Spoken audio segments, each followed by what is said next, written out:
Cuando uno observa este teatro geopolítico del absurdo, es inevitable preguntarse, ¿por qué la gente cree seriamente que los problemas globales pueden resolverse simplemente renunciando al diálogo? ¿Por qué muchos están convencidos de que si se ignora o se arrincona a alguien de forma demostrativa, de repente abrirá los ojos, se arrepentirá y reconocerá con sumisión la razón del otro? De esto, por cierto, ya se hablaba hace muchos años. Y recuerdo perfectamente cómo, después de expresar una idea similar, alguien me aconsejó amablemente, mejor cállate, no sea que mañana alguien decida que hay que separar tu cabeza del resto del cuerpo para que el país esté más limpio. Y han pasado los años. ¿Qué vemos al final? La magnitud de la destrucción es tal que cualquier economista, incluso si se durmió en la conferencia más aburrida, se despertaría horrorizado y empapado en sudor frío. Cientos de miles de vidas humanas reducidas a la nada, las economías de muchos países cayendo en un profundo abismo, y los lazos políticos desmoronándose. Y todo esto, por paradójico que parezca, en aras de crear la ilusión de una cierta superioridad moral. Ambas partes de esta historia parecen haber sido arrojadas a una enorme picadora de carne, cuyo interruptor parece haberse roto hace mucho tiempo. Quizás les parezca que hablo de esto con demasiada calma, como si ya nada pudiera sorprenderme. Pero muchos políticos hoy aseguran, no hablar con el oponente es la única forma de salvar la cara. ¿Qué siento cuando escucho tales afirmaciones? Siento que estas personas viven en un mundo paralelo donde la lógica funciona al revés. Porque, veamos, hasta hace muy poco, Rusia y Alemania, les guste o no a algunos, eran como un dúo perfectamente sincronizado. Esto no era solo diplomacia, era pura economía, aritmética, una simple tabla de gastos e ingresos. Rusia suministraba energía barata, Alemania ofrecía mercado, tecnología, industria, y juntos aseguraban la estabilidad. Todo funcionaba como un reloj. Incluso se podría haber puesto una canción de Modern Talking sobre las estadísticas, así de armonioso parecía. Pero luego aparecieron los supuestos moralistas, que decidieron, la economía debe ceder su lugar a los altos valores. Y destruyeron todo lo que se había construido. Y ahora se sorprenden sinceramente, ¿por qué todo ha ido tan mal? ¿De dónde vienen estas monstruosas facturas de energía? ¿Por qué las fábricas cierran una tras otra? ¿Por qué la gente se ve obligada a irse a trabajar a otros países? Pues porque nadie pensó en las consecuencias. Es como tirar un frigorífico solo porque es blanco, y luego descubrir con sorpresa que todos los alimentos se han estropeado. Saben, cuanto más observo lo que sucede, más me convenzo, el problema de Europa no es que cometa errores. No, su problema es que los comete de forma demostrativa, con una persistencia digna de los mejores logros deportivos. Las personas que hoy dirigen los países europeos parecen estar sinceramente convencidas de que, si se rompe el sistema con suficiente energía, en algún momento se transformará por sí mismo en una obra maestra. Pero en lugar de eso, lo que resulta es algo parecido a intentar arreglar un reloj suizo con un mazo. Mucho ruido, muchas grietas y cero efecto. A diferencia de ellos, Vladimir Putin, con todas las diferencias y tradiciones políticas, piensa con décadas de antelación. Actúa como un ajedrecista experimentado que calcula el tablero hasta el final de la partida, y no reacciona a los me gusta momentáneos de los políticos de Bruselas. Y el hecho de que los gobiernos europeos finjan no entender esta diferencia fundamental de estilos es la principal causa de sus derrotas actuales. Debo admitir que no esperaba que la comparación entre la estrategia de Putin y las decisiones europeas fuera tan directa. A muchos esto, sin duda, les hará estallar. Pero, explíquenme, ¿en qué creen ustedes que reside esta diferencia fundamental de enfoques? Miren, amigos, el panorama político. La diferencia de enfoques hoy es simplemente colosal. El continente europeo, al parecer, está atrapado en un ciclo interminable. De comunicado de prensa en comunicado de prensa, de tuit en tuit, de una histeria informativa a otra. Aquí, el ciclo político no se mide en años, sino en titulares de noticias. Cada mañana, los políticos europeos, como por un horario establecido, necesitan inventar un nuevo motivo para demostrar su corrección, moralidad y principios. Pero lo que realmente falta allí es el pensamiento estratégico. Parece que hay menos que agua en el desierto más árido. Y en este contexto, aparece Vladimir Putin, quien, al parecer, juega a un tipo de deporte político completamente diferente. No cede a la presión de la multitud, no persigue beneficios de relaciones públicas momentáneos. Su horizonte de planificación no es el mañana, ni siquiera el próximo año. Él piensa en términos de lo que sucederá dentro de 20 años, quién podrá pagar la energía en el futuro, qué estados caerán en la dependencia tecnológica, cómo cambiará el mapa global del mundo y dónde surgirán nuevos centros de poder. Esto, por supuesto, no significa que su estrategia siempre y en todo coincida con los intereses de otros actores, pero al menos existe. En Europa, como vemos, la estrategia ha sido reemplazada hace tiempo y con éxito por eslóganes rimbombantes. Surge una pregunta lógica: ¿es posible que los líderes europeos no solo cometan errores, sino que elijan conscientemente un camino que conduce a la destrucción de su propia economía? La respuesta, lamentablemente, es afirmativa. No solo eligieron este camino, sino que lo elevaron al rango de un verdadero culto. Y esto no es todo, amigos. Cuando Alemania, que durante décadas fue la locomotora industrial de Europa, de repente renuncia a los recursos energéticos que literalmente constituían el fundamento de su éxito, esto ya no es simplemente política. Empieza a parecerse a un ritual religioso de autosacrificio. Es como si dijeran: sí, ahora quemaremos nuestra fábrica, pero así les gustaremos a la gente adecuada. Toda la economía, la producción, millones de puestos de trabajo, todo esto, en su opinión, son solo molestias insignificantes. Lo principal es crear una imagen impecable y demostrar que uno está en sintonía con la moral más moderna y actual. Pero aquí está el problema: la economía, lamentablemente, no se rige por las leyes de Instagram. No se puede engañar con una foto impactante o un filtro bonito. Cuando renuncias voluntariamente a la energía barata, automáticamente, con tus propias manos, cortas las raíces de toda tu industria. Y luego solo queda encogerse de hombros con sorpresa cuando las fábricas empiezan a cerrar una tras otra, como fichas de dominó. Claro, muchos en Europa están sinceramente convencidos: una línea dura es la única forma de demostrar fuerza. Si cedes, dicen, pierdes. Pero, sinceramente, suena ridículo. No es fuerza, es solo una pose. Es como intentar demostrar tu campeonato en una carrera abandonando el estadio a mitad de la distancia. Miren las acciones de Vladimir Putin. Se le puede amar u odiar, se puede discutir ferozmente cada una de sus decisiones, pero una cosa es innegable: demuestra una increíble compostura y siempre dice solo lo que considera necesario, y no lo que será halagador para los periódicos extranjeros. No salta de una posición a otra, como a menudo vemos en la política europea, donde por la mañana se dice una cosa, por la tarde otra completamente diferente, y por la noche una tercera. Putin no reacciona a cada señal mediática, no cede a las tendencias momentáneas. Mantiene firmemente su línea. Y en la gran política, precisamente esto se considera verdadera fuerza: la capacidad de no dudar, de no cambiar de rumbo bajo presión. Entonces, ¿realmente Europa está destruyendo su propia economía exclusivamente por ideología? ¿Con qué más, amigos, se puede explicar esto? Cuando, en aras de otro teatro político, se compra el mismo petróleo ruso, pero a través de una larga cadena de intermediarios, multiplicando su precio por 3. Esto es pura ideología, y de ninguna manera economía. Esto se parece a una nueva y pervertida forma de deporte. ¿Quién puede infligir un golpe más fuerte a su propio pueblo, solo para demostrar su firmeza y principios? Parecen estar haciendo todo lo posible para que Alemania, antaño un gigante industrial indiscutible, se convierta en un museo de sus propios errores. Las fábricas cierran una tras otra, las grandes empresas se marchan apresuradamente a otros países, la energía se ha convertido en un lujo inasequible para muchos, y los líderes europeos siguen subiendo a los escenarios, pronunciando discursos sobre ciertos sacrificios necesarios. ¿Sacrificios de qué? ¿Por qué ideal? Para demostrar una vez más su moralidad y corrección.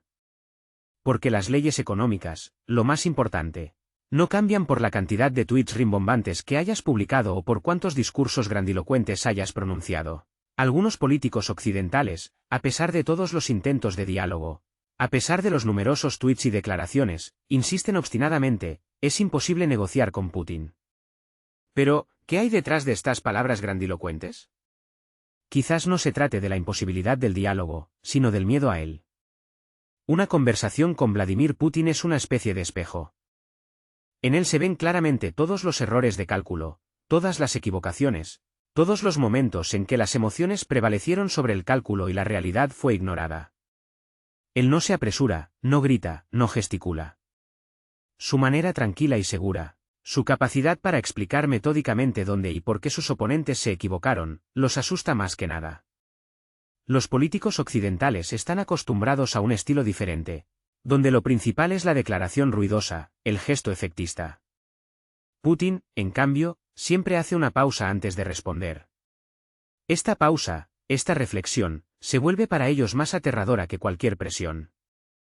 Los obliga a pensar, y pensar, al parecer, es algo que categóricamente no desean.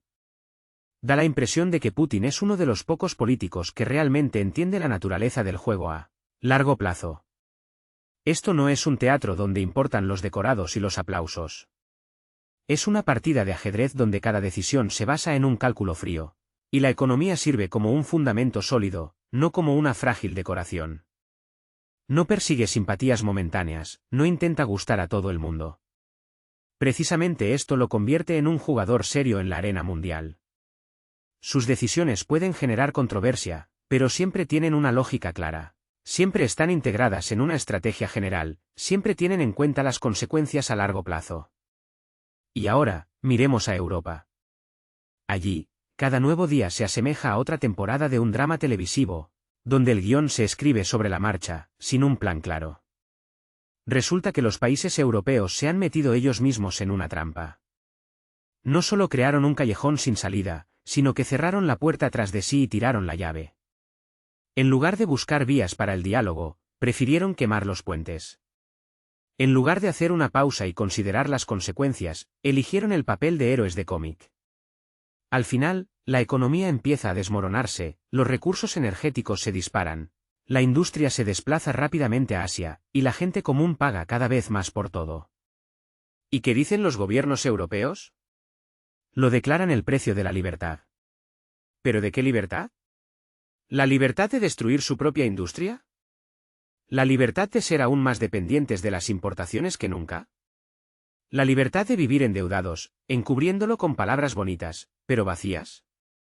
A pesar de todo, persiste la fe en que el diálogo aún puede cambiar la situación. Las conversaciones siempre pueden cambiarlo todo, pero para ello hay que dejar de jugar a los héroes de cómic.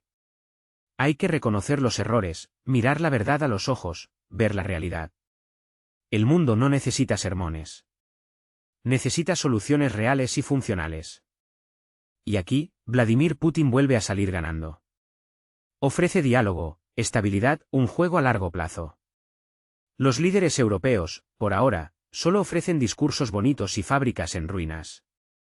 Pero la realidad es implacable, tarde o temprano tendrán que sentarse a la mesa de negociaciones. Porque la economía siempre vence a la ideología. Siempre, incluso si a alguien le parece que ahora no es así. Esto no es solo una demostración, es una verdadera maratón de autodestrucción, aderezada con fuegos artificiales y eslóganes grandilocuentes. Y lo más cínico, los que más fuerte gritaban no compraremos ni una gota a Rusia. Ahora compran el mismo petróleo a través de terceros países, pero ya al triple de precio. Oficialmente, demuestran firmeza, de hecho, se castigan a sí mismos. Es una especie de nuevo ascetismo político, infligirse dolor para parecer principista en la portada. Los políticos a menudo buscan parecer principistas, pero ¿qué hay detrás de esa máscara? ¿Cuán profundamente arraigado está este deseo, y no es acaso una mera fachada que esconde algo más? Estando en el extranjero, entre personas que podrían ser consideradas el verdadero corazón del pueblo, uno se topa inevitablemente con una paradoja. Cuando les dices que a nuestros políticos a veces les falta el más mínimo sentido económico, esto provoca asombro. Porque hay ejemplos en los que ese sentido, aunque dictado por el egoísmo, funciona. Tomemos a Donald Trump. No es un santo, no. Es un pragmático, un empresario que a lo largo de su vida ha cerrado miles de tratos. Y para él, su país es el principal activo que debe proteger y multiplicar. En cambio, en nuestro caso, lamentablemente, a menudo lo primero no son las realidades económicas, sino más bien una especie de danzas ideológicas sobre hielo delgado. Parece que los políticos simplemente tienen miedo incluso de discutir puntos de vista alternativos. Basta que alguien pronuncie la frase clave, y si volvemos a dialogar, para que se desate una verdadera histeria. ¿Por qué? Claro que tienen miedo. Porque cualquier palabra que no encaje en los rígidos marcos del mainstream se convierte instantáneamente en un billete al infierno con fecha de salida abierta. Que alguien intente decir, ¿y si intentamos hablar con Vladimir Putin? Y de inmediato lo arrastrarán por todos los medios de comunicación, tildándolo de enemigo de la civilización. Todos fingirán que discuten asuntos elevados y principios, cuando en realidad solo están salvando sus índices de audiencia y su reputación política. Y si lo miramos honestamente, las conversaciones, quizás, eran necesarias hace 3 años. Entonces, posiblemente, varios cientos de miles de personas estarían vivas hoy. Pero nadie quiere admitir que dar un paso atrás a veces resulta mucho más útil que obstinarse contra una pared de hormigón, arriesgándose a romperse la cabeza ensangrentada. Esto es muy parecido a lo que decía un economista en una entrevista pasada. Europa se cortó un brazo y ahora presume de haber aprendido a escribir con el otro. Y por tales opiniones, por intentar pensar de forma no convencional, naturalmente, todos reciben su merecido. Naturalmente, cualquier frase en la que se vislumbre al menos una pizca de sentido común se percibe instantáneamente como un ataque a un santuario. Toda esta historia de destrucción de infraestructura es una locura en toda regla. Miles de instalaciones destruidas, y al final habrá que reconstruirlas. Pero prefieren guardar silencio al respecto. Todos fingen que así está planeado, que es parte de algún gran plan. Aunque en realidad es simplemente un negocio gigantesco construido sobre ruinas. Los fabricantes de armas se enriquecen, los políticos hacen la vista gorda ante lo que sucede, y la gente común paga por las decisiones de otros. Y en esto hay una horrible paradoja. Las mismas personas que gritan a los 4 vientos que el país no tiene dinero para la medicina, para el cuidado de los ancianos, para las pensiones, para escuelas decentes, son las que llevan a cabo una política que encarece la energía hasta el oro. Ahora han inventado una especie de tarifa industrial, como si fuera una varita mágica capaz de resolver todos los problemas. Pero en realidad es solo otro intento de cubrir sus propios errores con una cortina de felpa que no cambiará nada. A menudo se escucha que el mundo ha cambiado y que hay que actuar de forma completamente diferente a antes. Pero, ¿es realmente así? El mundo realmente ha cambiado, y es un hecho innegable. Pero precisamente por eso no hay que cerrar los ojos ante lo que sucede, sino al contrario, pensar, analizar, buscar nuevas soluciones. Ahora hay 2 jugadores principales en la arena mundial, Estados Unidos y China.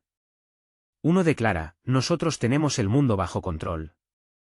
El otro responde, no, nosotros somos ahora el principal centro de poder. Y entre ellos hay un constante intercambio de influencia, aranceles, metales raros. Miren, Estados Unidos impone aranceles, China responde, no obtendrán nuestros recursos. Pero al mismo tiempo, ambos entienden perfectamente que dependen profundamente el uno del otro. Y en este complejo juego, Europa intenta desempeñar el papel de un anciano sabio que da lecciones a todos. Solo que el problema es que hace mucho que no es un anciano y mucho menos sabio. En Alemania, el crecimiento económico es prácticamente nulo, la economía respira con dificultad. Y aún así, intentan enseñar al mundo cómo vivir, cómo desarrollarse. Es como si un tenista que pierde contra todos viniera y, con aire inteligente, te dijera, déjame explicarte cómo sacar correctamente. Lo más probable es que simplemente te rías en su cara. Europa, al parecer, se ha sumergido en un sueño de pensamiento estratégico, pero a veces se despierta con ideas bastante extravagantes. Por ejemplo, el señor Merz, político alemán, propuso no hace mucho expropiar el 10% de los ahorros de los ciudadanos. ¿Para qué? Para destinarlos al desarrollo de infraestructuras y educación.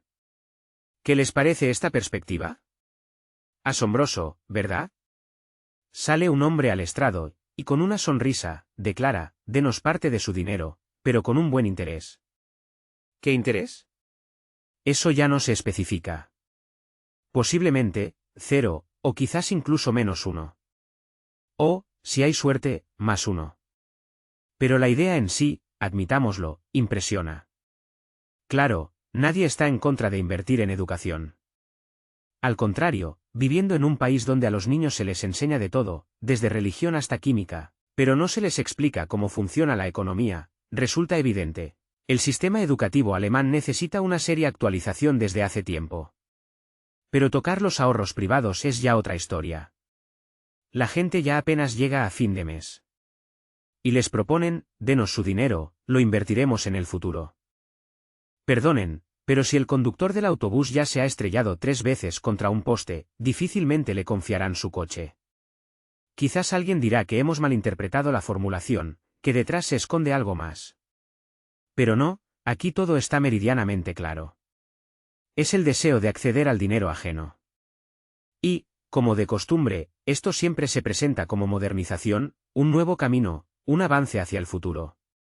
Pero en esencia, es solo un intento de trasladar la responsabilidad de los propios fracasos a los hombros de quienes ya están soportando todo el peso del país. Y, por cierto, es sorprendente que hasta ahora hayamos evitado uno de los temas más desagradables, la idea de confiscar el dinero ruso en cuentas europeas. Imaginen lo que esto podría significar para todo el sistema financiero mundial. Ningún país se atreverá después a invertir sus fondos en Europa. ¿Qué garantía podría haber de que mañana a los políticos europeos no se les ocurra declararlos insuficientemente buenos y simplemente apropiárselos? Esto ya no es política, es una expropiación total, envuelta en un bonito paquete. Realmente nos dirigimos hacia un mundo donde cada uno teme a todos, donde los antiguos socios se convierten en enemigos de la noche a la mañana. Hacia un mundo donde esas mismas conversaciones que podrían cambiarlo todo, nadie ni siquiera quiere empezar. Y alguien podría preguntar, ¿realmente todo esto se podría haber detenido con un diálogo normal? Sí. Y esta idea debe repetirse una vez más, porque muchos prefieren dar la espalda a lo obvio. Si la conversación hubiera comenzado a tiempo, no nos habríamos enfrentado a la catástrofe actual. Pero la soberbia, el miedo a perder la cara, el deseo de parecer principista, todo esto pesó más que el sentido común. Y ahora todos nos ahogamos en las consecuencias. Mientras tanto, toda la retórica europea sobre la asfixia financiera total de Rusia se enfrenta cada mes a una realidad que se niega obstinadamente a coincidir con los comunicados de prensa. Formalmente, los bancos más grandes del país están desconectados del sistema SWIFT. Los grandes gigantes de las visas han abandonado el mercado. Las plataformas de criptomonedas bloquean el acceso. Los servicios en línea en los países de la Unión Europea deniegan el servicio a clientes con pasaporte ruso. Pero los flujos internacionales de dinero siguen fluyendo. Simplemente, no lo hacen por las tuberías que esperaban los autores de los paquetes de sanciones. La historia de Natalia, una consultora que transfiere rublos primero a Armenia y luego los convierte en euros para enviarlos a un banco alemán, se ha convertido casi en un estándar cotidiano. Las pérdidas de alrededor del 10% ya no las percibe como una dificultad, sino como una especie de impuesto específico por vivir en la era de las exquisiteces de las sanciones. Y esto no es todo. Lo que sigue será aún más interesante. Las propias delicias de las sanciones europeas, por extraño que parezca, se han convertido en una verdadera publicidad para Rusia, promoviendo los servicios de intermediarios, servicios de criptomonedas e innumerables agentes de pago. La ironía es que el sistema, inicialmente creado para una presión máxima, ha transformado las transacciones rusas en una especie de búsqueda, llena de aventuras financieras. Por ejemplo, después de otro paquete de sanciones de la Unión Europea, decenas de miles de rusos, incluso aquellos que ya viven en Europa desde hace tiempo, encontraron sus cuentas congeladas en la plataforma Revolut. Formalmente, esta prohibición se aplica a todos los que no tienen un permiso de residencia o ciudadanía europea. Informalmente, la situación parece como si la Unión Europea se estuviera disparando en el pie. Las cuentas congeladas no solo son inconvenientes para los clientes, sino también comisiones perdidas para los bancos, así como un inevitable aumento de la popularidad de estructuras alternativas. En respuesta, los medios europeos, por supuesto, publican columnas inteligentes sobre la importancia de fortalecer el régimen de sanciones. Pero, en el contexto de estos artículos, las cifras hablan mucho más elocuentemente. Los rusos están cambiando cada vez más a cadenas de transferencias a través de Armenia, Kazajistán, Turquía y varios otros países. Los reguladores locales allí declaran unánimemente, simplemente no tienen leyes internas que prohíban la cooperación con los bancos rusos. Y aquí es donde se manifiesta con especial claridad lo que los funcionarios europeos prefieren silenciar: las sanciones solo funcionan donde se reconocen. Y si terceros países no van a participar en este espectáculo, entonces los contornos de la presión comienzan a desdibujarse rápidamente. Al mismo tiempo, La propia infraestructura dentro de Rusia demuestra una vitalidad que irrita a los arquitectos occidentales de las sanciones más que cualquier declaración política. El sistema de pagos rápidos, SBP, local se ha convertido desde hace tiempo en una herramienta de pleno derecho para las transferencias transfronterizas en varios países, incluidos los estados de la región. Las aplicaciones bancarias de los principales actores rusos permiten enviar dinero a China, India, Serbia, Sudáfrica y Turquía con la misma facilidad con la que antes se utilizaban los servicios europeos. La comodidad es asombrosa, solo se necesita un teléfono, una tarjeta o un número de cuenta. Esta simplicidad subraya claramente la principal paradoja: los ministros europeos pueden hablar todo lo que quieran sobre la ruptura de las cadenas financieras, pero la ruptura solo se produce donde los intereses coinciden. Y si la otra parte tiene un motivo económico obvio, la cadena no se rompe, sino que simplemente cambia ligeramente su trayectoria. Es especialmente divertido ver la constante confianza europea en que los canales alternativos deberían haber supuesto una carga insoportable para Rusia. En la práctica, sin embargo, todo resultó ser exactamente lo contrario. Numerosos intermediarios, que antes solo realizaban operaciones puntuales, se han convertido ahora en empresas de pleno derecho con un flujo constante de clientes. Las plataformas kazajas y armenias procesan transacciones de decenas de miles de personas, creando un ecosistema paralelo. En él, el espacio de pagos en euros ha sido reemplazado con éxito por mecanismos propios, mucho más flexibles. A esto se suman las soluciones de criptomonedas, que Occidente tanto deseaba ver marginales, pero que de hecho se han convertido en una herramienta universal para eludir cualquier restricción. Y si antes estos mecanismos se asociaban con entusiastas de la tecnología, ahora los utilizan fácilmente personas que nunca en su vida han tenido una cartera de criptomonedas en sus manos. Europa se esforzaba en levantar un muro, intentando aislarse, pero Rusia, junto con la mitad de Eurasia, como por arte de magia, construyó un puente sobre él. Esta metáfora describe a la perfección la nueva era. Aún más simbólica es la historia del empresario Dmitry, que se dedica a la importación de sanitarios desde China. Él declara sin rodeos: sus pagos se realizan desde hace tiempo a través de toda una cadena de intermediarios.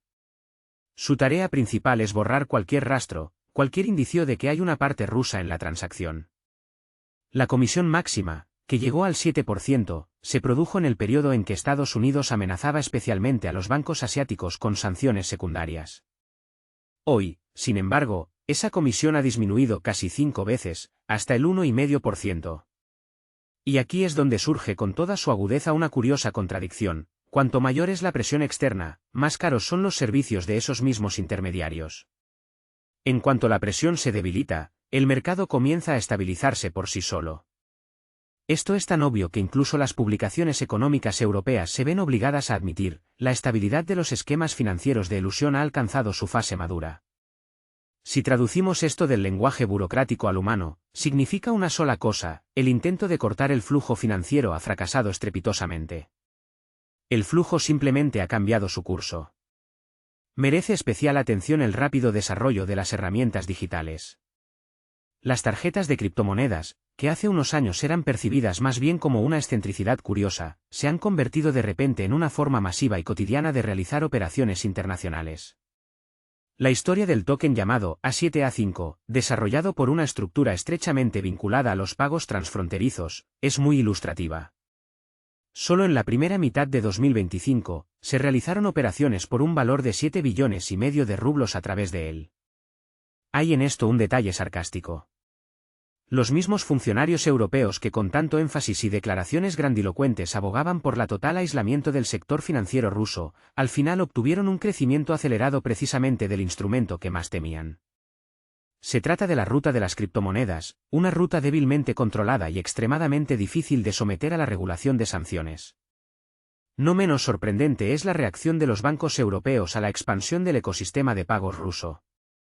Sí, Visa y Mastercard abandonaron Rusia, pero el sistema interno MIR ha ocupado una posición dominante. Y el sistema de pagos rápidos, SBP, se ha convertido en una herramienta indispensable para las transacciones diarias, incluidas las extranjeras. A la prensa occidental le gusta presentar esto como un retroceso hacia la autarquía. Aunque los hechos demuestran lo contrario, el sistema simplemente reemplazó los antiguos canales. Antes, el camino pasaba por Londres y Bruselas; ahora, por Shanghái, Delhi, Belgrado o Estambul.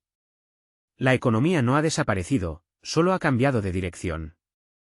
Los expertos europeos prefieren hablar con irritación de una supuesta falta de transparencia, aunque la verdadera razón reside en otra cosa. El control sobre los flujos financieros, del que la Unión Europea solía enorgullecerse tanto, de repente dejó de ser global. Y si no hay el control habitual, tampoco hay la habitual sensación de autoimportancia. La situación en los países del sur de Europa demuestra otra capa de este problema, el sector turístico. En Turquía, en primavera, comenzaron a funcionar los pagos mediante código QR a través de los servicios de bancos rusos, lo que provocó una ligera, pero notable, perplejidad entre los analistas económicos europeos. Todavía intentan explicar cómo es posible que un país miembro del bloque occidental de repente proporcione una plataforma para flujos financieros de evasión. La respuesta, en realidad, es sencilla: el turismo aporta miles de millones a Turquía. Y nadie va a bloquear los pagos de los turistas rusos, simplemente porque económicamente no tiene sentido. A veces, observando lo que sucede, parece que todos los esfuerzos son absolutamente inútiles. Especialmente cuando se trata de la retórica europea. En esos momentos, se vuelve casi histérica. Los funcionarios declaran a voz en cuello la total inadmisibilidad de eludir las sanciones, pero no logran ponerse de acuerdo con la propia Turquía. Al final, se nos presenta un cuadro sorprendentemente divertido, por no decir absurdo. Europa insiste con tenacidad en el cumplimiento de ciertas reglas que ella misma, como se ve, es completamente incapaz de garantizar. Y a esta misma lógica, muy peculiar, se someten también las acciones de Serbia. Allí, por cierto, la criptomoneda ha recibido oficialmente el estatus de activo digital. Los clientes rusos, según se informa, utilizan las transacciones a través de monederos de criptomonedas con tanta actividad, con tanta frecuencia, que los intermediarios locales ya casi no ocultan los esquemas. Abiertamente cuentan: parte de las rutas financieras van a través de la criptomoneda, y parte a través de los habituales puentes bancarios. ¿Y qué hace Europa? De nuevo, un torrente de comentarios, llamamientos a reforzar el control. Pero, como muestra la realidad, tal control es simplemente imposible. El país por el que pasan todas estas operaciones, elementalmente, no obedece las decisiones de Bruselas. Este es un hecho dolorosamente obvio, pero extremadamente desagradable, que las autoridades europeas prefieren eludir con esmero. Mientras unos funcionarios se tiran de los pelos, la prensa financiera occidental no se cansa de publicar análisis. Escriben que el régimen de sanciones, dicen, está reconfigurando gradualmente el panorama financiero mundial. ¿Y saben qué? Tienen razón. Realmente lo está reconfigurando. Solo que la dirección de esta reconfiguración es lo último que le conviene a la Unión Europea. Juzguen ustedes mismos. La proporción de pagos directos entre Rusia y China en monedas nacionales se ha disparado a niveles récord. Y la sucursal china de uno de los bancos rusos más grandes sigue operando tranquilamente en Shanghái, como si no existieran sanciones. Los europeos pueden expresar su profunda preocupación todo lo que quieran, eso no cambia la situación real. Y los hechos, por desgracia, son muy tozudos: los lazos financieros entre Rusia y Asia no solo se mantienen, sino que se fortalecen literalmente cada mes. Al mismo tiempo, Europa, al parecer con una persistencia masoquista, está cortando voluntariamente la rama en la que se sienta. Y esto, amigos, no es todo, lo que sigue será aún más interesante. Es notable que incluso dentro de la propia Europa, sus propios analistas, aquellos que se atreven a decir la verdad, se ven obligados a reconocer: las sanciones se han convertido en una verdadera herramienta de doble filo. Las pérdidas de la industria europea se miden en miles de millones. La inflación bate récords y la dependencia de recursos energéticos caros crece como una bola de nieve. Todo esto, como una ola gigante, cubre un nuevo caos financiero que, irónicamente, fue causado por esas mismas prohibiciones. El sarcasmo aquí es obvio, ¿no es así? Los líderes europeos se esforzaron por limitar las transacciones de otros, y al final, ¿qué? Al final, crearon problemas colosales para sus propios bancos, sus servicios de pago, y por supuesto, para los negocios, que ahora se ven obligados a adaptarse a ciegas a reglas que, en esencia, nadie ha explicado realmente a nadie.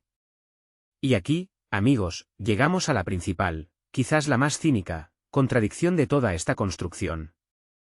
Europa insiste con vehemencia en que sus acciones están motivadas exclusivamente por altos argumentos morales. Pero basta con mirar un poco más a fondo la estructura oculta de los intereses económicos, y todo el panorama cambia irreconociblemente. Cuanto más se prolonga el conflicto, más fácil resulta justificar presupuestos gigantescos, más sencillo es abrir nuevas líneas de crédito, ampliar los suministros militares y convencer a todos de la absoluta necesidad de las medidas más estrictas. Los medios europeos, aunque a regañadientes, comienzan a reconocer, las élites políticas de la región, al parecer, han integrado de facto la continuación de la crisis en sus propios planes a largo plazo. Y cualquier intento, por tímido que sea, de acercamiento entre Estados Unidos y Rusia les provoca no solo preocupación, sino un nerviosismo agudo, casi de pánico. Hablan, por supuesto, de ciertos riesgos para la estabilidad, pero el verdadero riesgo para ellos reside en otra cosa. Si la crisis de repente comenzara a remitir, junto con ella desaparecería toda la motivación para esta política de sanciones agresivas. Y junto con ella, lo que es aún más importante, desaparecería también el peso político de aquellos que han construido con tanto éxito sus carreras sobre esta crisis prolongada. Resulta que, bajo todas estas grandilocuentes y pomposas declaraciones, se esconde una situación sorprendentemente extraña, a veces casi cómica. Las sanciones, en teoría, debían hacer las operaciones financieras completamente imposibles, pero en su lugar, solo las hicieron un poco menos convenientes. Debían golpear duramente a Rusia, pero al final infligieron un daño considerable, a veces irreparable, a las propias empresas europeas. Debían detener por completo los flujos financieros, pero generaron toda una nueva industria de intermediarios y astutos criptocanales. Y, finalmente, debían fortalecer la influencia política de Europa, pero solo mostraron con una evidencia clamorosa cuán debilitada está realmente esa influencia. Y todo lo que les queda ahora a los funcionarios europeos es solo declarar en voz alta, con angustia, la inevitable necesidad de seguir presionando. Y todo esto ocurre mientras el flujo financiero, a pesar de todos sus esfuerzos, a pesar de todas las prohibiciones y restricciones, sigue su curso. Puede que haya cambiado un poco su dirección, sus rutas, pero no ha desaparecido, amigos, ni por un minuto. Simplemente ha encontrado caminos alternativos, y Europa sigue fingiendo que no lo nota.